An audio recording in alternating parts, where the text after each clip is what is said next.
Good morning, good morning. I hope you're having a great Friday. Of course, jumping in with today's live video. And I was just kind of like doing a bit of journaling the other day and just reflecting on some of the conversations that I've had as well recently. And I think, that fear of failing can literally be so paralyzing at times that we become so stuck in the energy of it. To move forward, hopefully my headphones are working. It doesn't allow us to move forward in a way that's really, really powerful for us.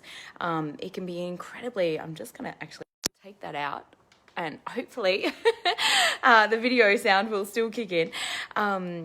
Really, like that fear of failing can be so paralyzing when we bump up against it. And the fear of failure in many ways stops us from actually growing. It stops us from actually stepping into who we are and who we truly have the capacity to be, simply because so much of what's actually going on is about keeping ourselves small, about keeping ourselves safe, and about not exposing perhaps our vulnerabilities, our weaknesses, or where potentially we may be failing. Good morning, good morning. Please say hello if you're jumping on here. Unfortunately, I can't see who's just jumped on yet, but please say hello. So this is really, really important. I'm just going to run through a lot of the fears that people can feel. Some of these you may experience in a more defined and consistent way. Other times you might just be like, yeah, I've felt that before, or it's kind of been like fleeting in the moment. So a few of the different fears that we can feel is this deep fear of inadequacy, fear that we're not enough, fear that we don't know enough. We've got to get more certificates or more qualifications. And this can be one of those things. Hey, Sue, lovely to have you on, honey. This can be one of those things where like you just like, oh, I've just got to go do the next course, or I've got to go learn this next thing in order to be qualified enough, or in order to know enough, in order to share my wisdom, or perhaps to be able to start up my own business. So that can be one way that kind of plays out. And the opposite of that, or the higher expression of that, is knowing that you have depth of mastery, that you'll continue to learn and grow and evolve and step into becoming more as part of your journey, but it's not that you don't have enough to share right now. It's honoring and knowing the depth of wisdom that you already hold within you. The second one can be fear of the future. And so this can be very paralyzing again as well, in the fact that, oh my God, like I don't know what's going to happen. I don't know how this is going to play out. I don't know what's going to happen around all of this. I don't know how to make it happen. All of this fear and anxiety. And so like if we're experiencing fear and anxiety of the future, what that's actually meaning is, what are we focusing on? Are we focusing on our success? Are we focusing on things working out well? Or are we focusing on things failing, us failing, people laughing at us, feeling like, we're just a joke, or, oh my God, like what are people going to think of me? What is my family going to think of me? What are my friends going to be thinking? Like all of those things can kind of come up as well. Hey, Shan, lovely to have you on. So the way that we overcome that as well is visualizing and creating in your own mind what it is that you want. So that's really, really powerful. Often depression is tied to, fear of the past, a fear of past mistakes making, fear of making those past mistakes again. Oh, what if the same thing happens again? What if I don't learn from this? What if I can't ever overcome this? And so depression can be looking too much back at the past. Anxiety is looking too much at the future. But again, it's in a way that doesn't actually serve us or honor us. When we look back at the past and learn from the mistakes and see the gifts of what that lesson was actually teaching us, it enables us to actually rewrite our future story as well. And so that can be the third fear that can present, is fear of the past repeating itself. The fourth one can be fear of failing our responsibilities. So as a parent, I know that has been a big one for me over the years, of wanting to make sure that I'm providing in a great way for my kids, providing great opportunities for them, supporting them in a way that feels truly right for me and who I wanted to show up and be as a mum. So that can be really important. So often we put like a lot of pressure on ourselves around that. There can also be other beliefs tied into this, like, I have to keep everybody happy.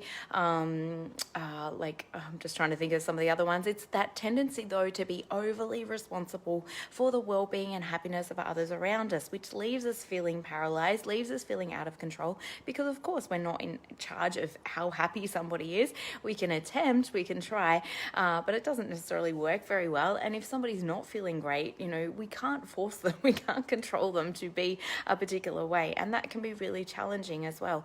But we do ourselves a disservice when we focus so much of our time and energy on who somebody else is being or how somebody else is feeling, rather than who do I need to be in order for me to feel happy, in order for me to feel a great sense of achievement or a great sense of well-being, or to focus on my goals, or to be who I need to be in order to fulfill the responsibilities and commitments that I've decided are right for me. So that can be a really good one as well. Another fear that can present is just fear of failure, full stop. And the opposite of that is ambition and drive, and focusing on what we want to create instead. Again, what images are we playing in our mind when that big fear presents? Because if you're focusing on what's not going to work, or how things are going to fail, or how everybody's going to laugh at you, or how humiliated or ashamed you may feel, and I know that those are very deep emotions, and sometimes they're deeply tied into childhood experiences of being humiliated in class, perhaps by raising our hand and having the wrong answer, and coming back to our heart and finding the courage that we need to in order to express the full version of who we are, and to not be afraid of making mistakes.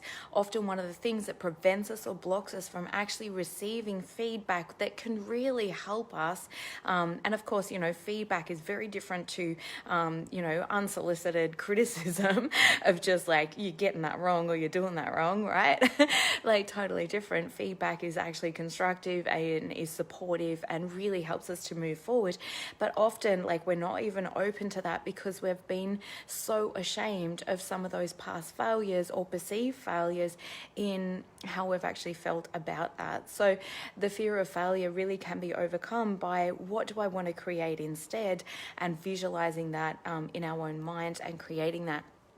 The next one is really like the fear of what's it all worth, or like what's the point of all of this. So it's the fear that I'm going to put in all this effort, I'm going to put in all this challenge and do all these things, and what if it's all for nothing? So that can be another fear that can really present, and it's really understanding what are your deeper values. So a way to overcome that fear is, what are my deeper values? What do I truly value in life? And what is what I'm doing, or how is what I'm doing actually serving and moving those values forward as well? And so if any of these fears resonate for you, please send me some love, or please feel free to ask any particular questions around any of these particular fears as well. And of course, like, the biggest human fear that we have is that fear of I'm not enough, and that really comes back to that fear of inadequacy, which was the first fear that I spoke about. One of the last fears that I would like to speak about is the fear of getting it wrong, the fear of perfectionism. And this is where perfectionism really kicks in and can kill our creativity and our ability to be able to move forward, or be able to, hey Sandra, lovely to have you on, honey. It can really diminish our ability to be able to try something for the fear of it not being perfect. Now, I don't know about you guys, but certainly for me, anytime I'm trying something new or having a go at something, I rarely get that, right or perfect, the first time. And perfect is an completely unattainable standard. Excellence is a great standard to move towards, but perfectionism is unobtainable. Therefore, it's a ridiculous standard to try and place on ourselves, because it will always keep us paralyzed. It activates the inner judge and the inner critic, and diminishes that inner artist or that creativity of having a go, of trying, of experimenting, of doing different things in different ways, and really moving forward. So that perfectionism is, yes, we want to always be innovating, and we always want to be, moving towards a growth and learning and possibility and all of those things. But when we're so focused focused on it has to be absolutely perfect, otherwise it's no good, we are paralyzing ourselves and crippling ourselves so severely in that moment. And it's interesting.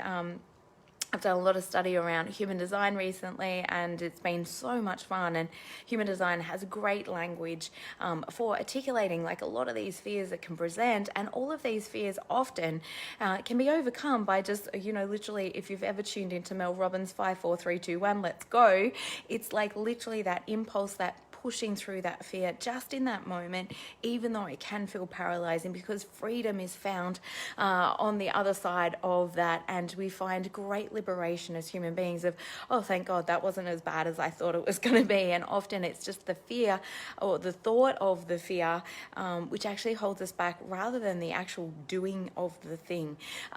So hopefully that's been really helpful for you, and just knowing that you can shift or you can toggle all of those fears immediately by just going, why do I want to do this? When your why is bigger than your fear, you'll always be able to step through it and find a way of overcoming that fear, or perhaps that uncertainty in the moment of how is all this going to play out, and knowing that everything offers an opportunity for growth, for learning, for experimentation of, hey, well, I figured out that doesn't work, but wait a minute, what if I try this? So have an amazing rest of your day, guys. So much love to you. Thank you so much for tuning in. And if this has been helpful for you in any way, shape or form, of course, please like, love or share that with somebody that you love, perhaps that has been crippled or paralyzed in the past by some of those fears. You know, we're all very, very human. I've had every single one of those fears. I can relate to every single one of those fears.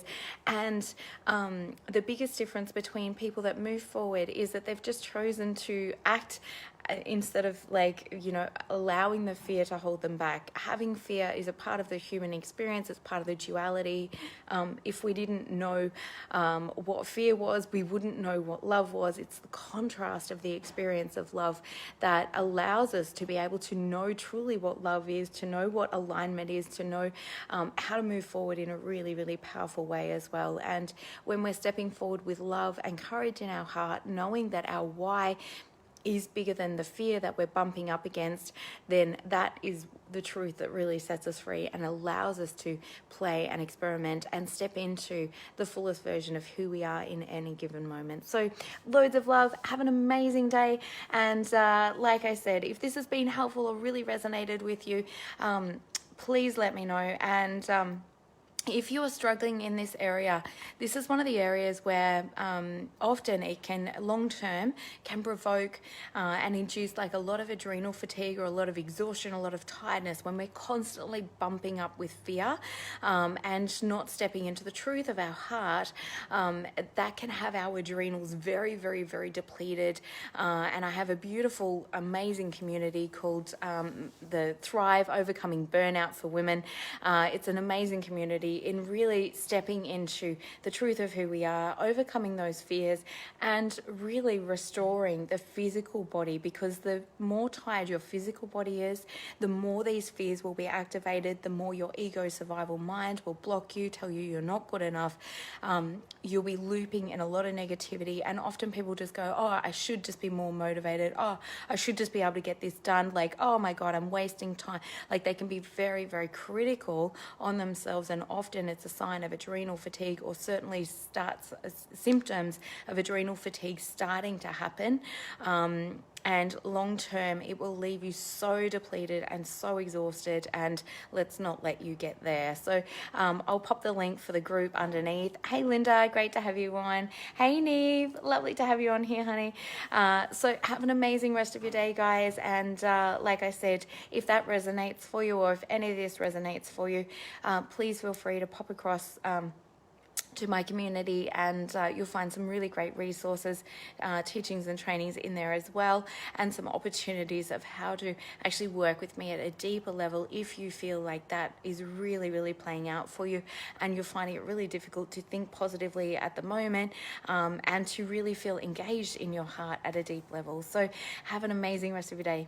Loads of love. Bye.